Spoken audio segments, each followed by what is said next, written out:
Hi everyone, bonjour, zdravo. I am so happy that you are here to listen and then read another wonderful story.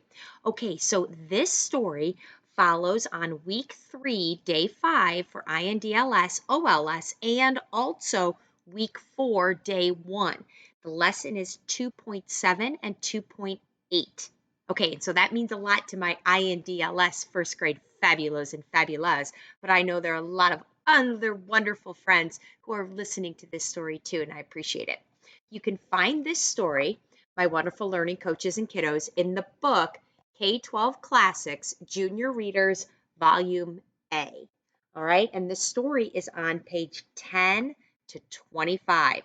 This is a long one, so it's great that you also have the weekend to look over it and read it a lot because there's a lot to it.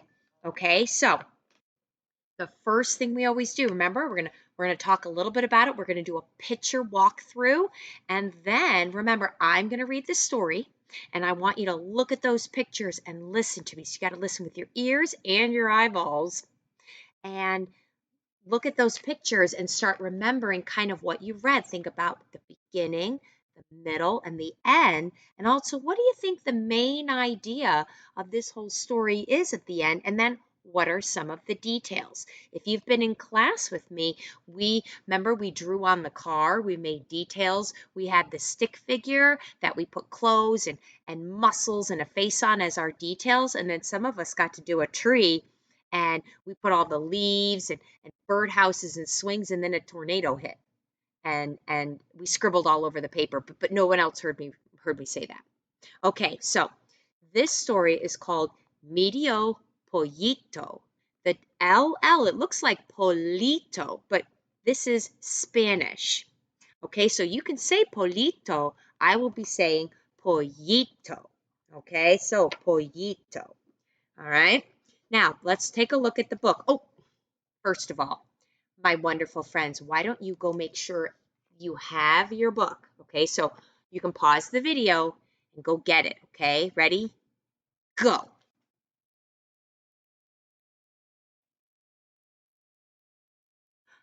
All right, we're back. Okay, let's get to it.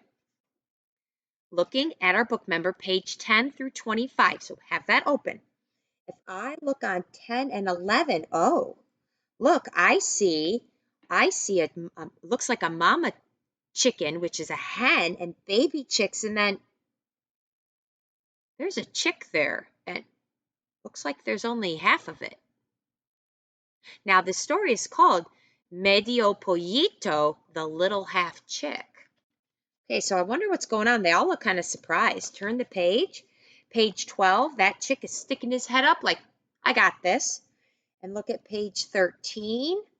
I see the mama chick, I see the hen, and there's somebody else there. I don't know what, doesn't look like he's too happy. Okay, turn the page. I'm looking at 14 and 15, and I see the mama, and I think I see medio pollito, maybe going to school. I don't know, or well, I don't know. He's going somewhere. It looks like he has a suitcase. Look at him, he's hopping. Even though there only has one leg, he can still move. Okay, turn the page, 16 and 17. Now I'm looking on page 16 and it looks like there's a face in the water. I wonder what that's all about. Now look on page 17. It looks like, I don't know if that's fire or a tree stump. What do you think? But there's a face in it. And there goes Medio Pollito, who's still hopping along with this suitcase, it looks like. I think it's a suitcase, but I don't know. What do you think? Turn the page, 18 and 19. Look at 18. It looks either like it's fog or wind. Hey, foggy or windy. We learned those words. Uh-oh, look on page 19.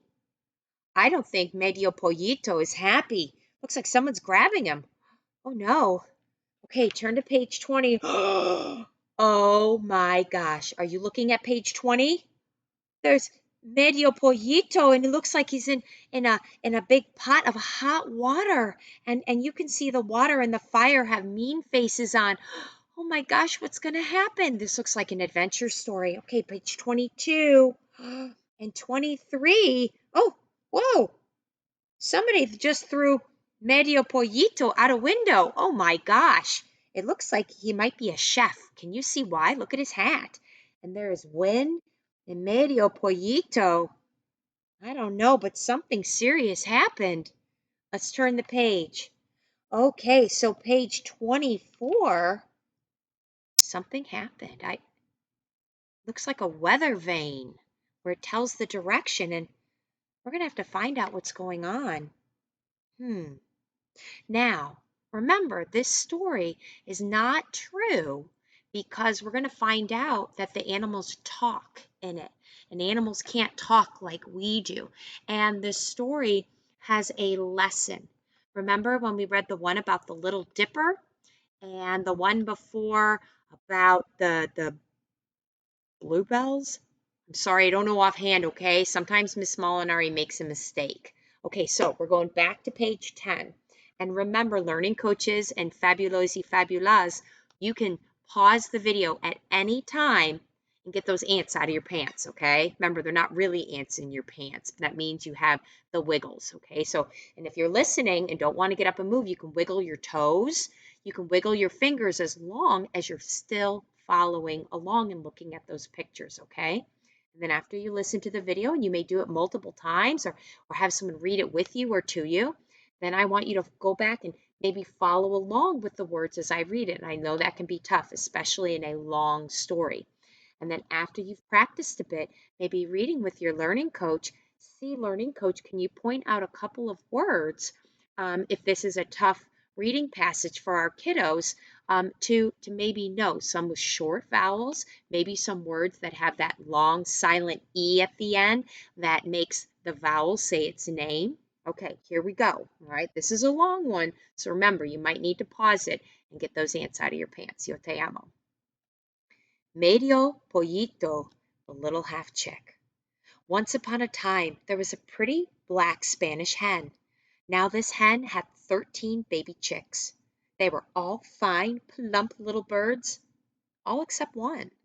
The youngest chick was quite unlike his brothers and sisters.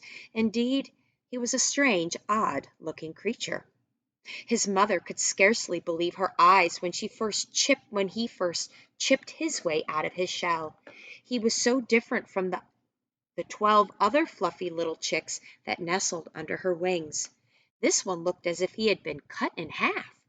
He had only one leg and one wing and one eye. He had just half a head and half a beak. So his mother named him Medio Pollito. In Spanish, that means half chick. Turn the page. Look at the pictures. His mother shook her head as she looked at Medio Pollito. She said, "My youngest born is only a half chick. He can never go out into the world with his brothers and sisters. This poor little fellow must always stay home with his mother." Medio Pollito looked like an odd, helpless little thing, but his mother soon found out that he was not at all willing to remain under her wing and protection. His brothers and sisters were all good, obedient chickens. What does obedient mean? When their mother clucked at them, those 12 chicks chirped and ran to her side, but not Medio Pollito. He pretended that he did not hear her clucks and hopped away on his one leg to do just as he pleased. As Medio Pollito grew older, he became more stubborn and disobedient. He was often rude to his mother and disagreeable to the other chickens. Okay, I'm going to stop there at the end of page 12. Now, obedient means we listen and do what is asked of us. He is being disobedient, which means not doing what he's asked to do.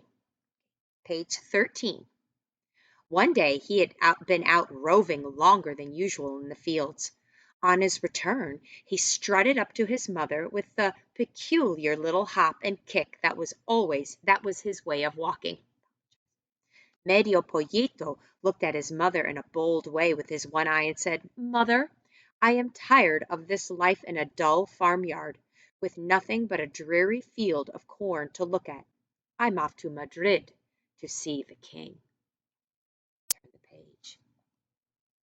Madrid is the capital of Spain, like Washington, D.C. is the capital of the United States of America. Okay, page 14. To Madrid? Medio Pollito, exclaimed his mother. Why, you silly chick, it would be a long journey for a grown-up rooster.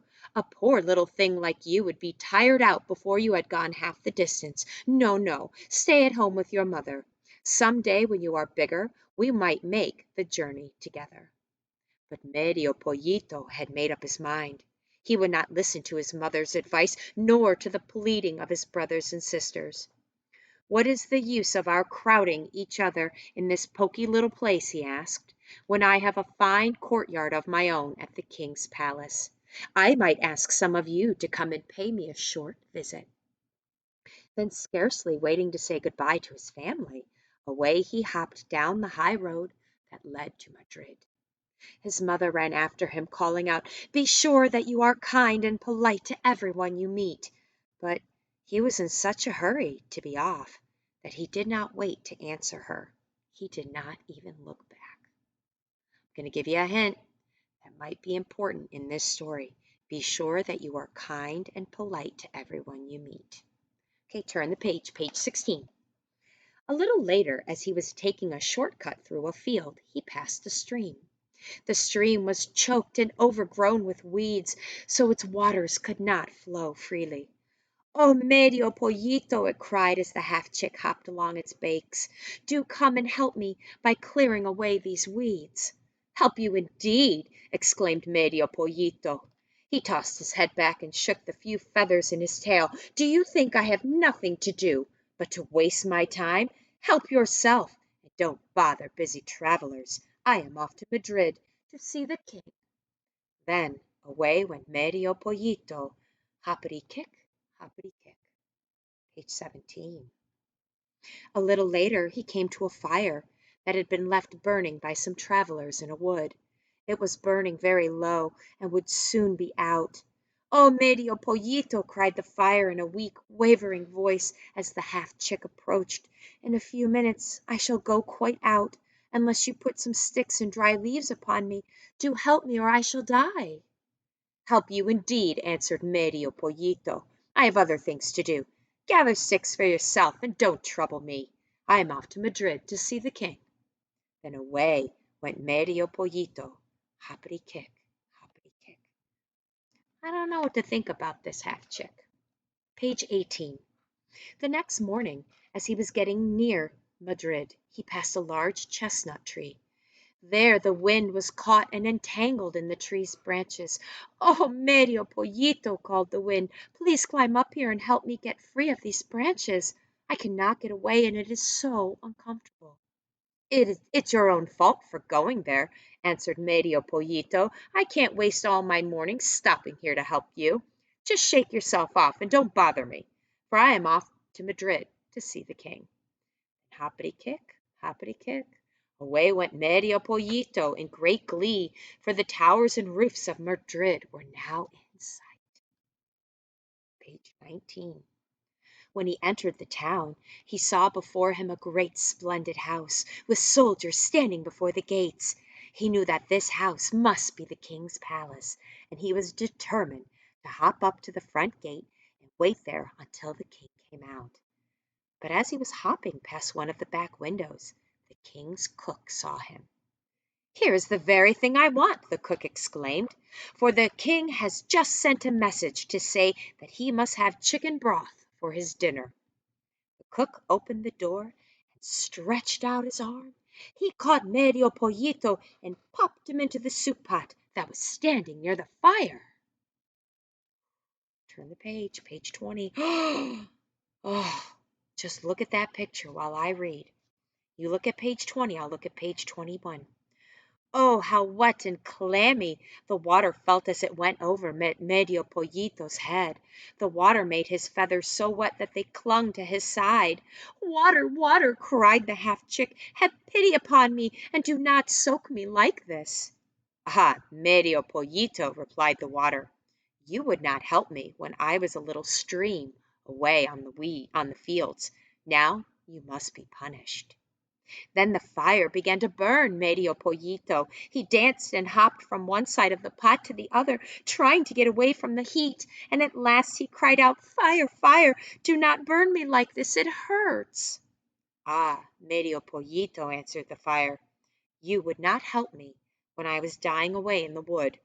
Now you are being punished." Medio Pollito thought that he could not stand the burning pain any longer. Then the cook lifted up the lid of the pot to see if the broth was ready for the king's dinner. Page 22. "Look here," he cried in horror. "This chicken is quite useless. It is burnt to a crisp. I can't send it up to the royal table." So the let me try that again. So the cook opened the window and threw Medio Pollito out into the street. But the wind caught up the half chicken, whirled him through the air so quickly that he could scarcely breathe. Medio Pollito's heart beat against his side till he thought it would break. "Oh, wind," he gasped out, "if you hurry me along like this, you will kill me. Do let me rest a moment, or—" He was so breathless that he could not finish his sentence. Turn the page. Page 24. Do you see him? I'm going to read page 25. "Ah, Medio Pollito," replied the wind, "when I was caught in the branches of the chestnut tree, you would not help me. Now you are being punished." The wind swirled Medio Pollito over the roofs of the houses till they reached the highest church in the town. There the wind left the half chick fastened to the top of the steeple. And there stands Medio Pollito to this day. If you go to Madrid and walk through the streets till you come to the highest church, you will see the little half chick. He is perched on his one leg on the steeple. His one wing droops at his side, and he is gazing sadly out of his one eye over the town. Now, my wonderful friends, remember this is just a story. This did not really happen to a half chick named Medio Pollito. The story, if you remember the storytellers that we have read about in the past couple of days, this is another story that has been passed down through the generations and is to teach a lesson about being kind to others. It also is a story that says maybe how a weather vane came about and why we usually see a half chicken on the weather vane. Yo te amo. I hope you enjoyed that story, and I'll see you again real soon. Adios.